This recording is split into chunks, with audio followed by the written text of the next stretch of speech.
Mga kainday, 200,000 followers na ako sa Facebook page. Grabe, isang himala ang nangyari mga kainday. Hindi ko siya inaasahan at inakala na makuha ko ang 200,000 followers. Kasi nung May mga kainday is 40,000 lang talaga ako. Tapos June, July, August, 3 months lang mga kainday, nakuha ko ang 160,000 followers. So paano nangyari yun mga kainday? Mga kainday, kung gusto mong gumawa ng page at gusto mong mag-turn on ng iyong professional mode, umpisahan mo na ngayon mga kainday. Kasi mas mabilis lang po magparami doon ng isda mga kainday, no?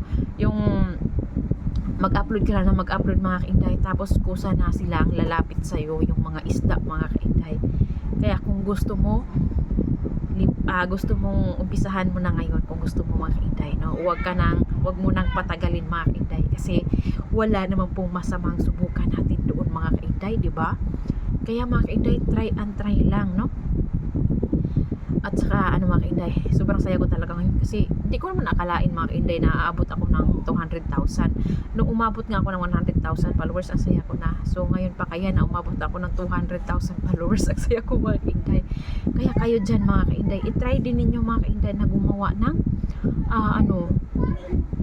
Facebook page mga kainday, or i-turn on ninyong itry yung professional mode. Maganda din yung libangan doon mga kainday, maka-encounter din kayo ng maraming kaibigan, katulad din dito sa YT.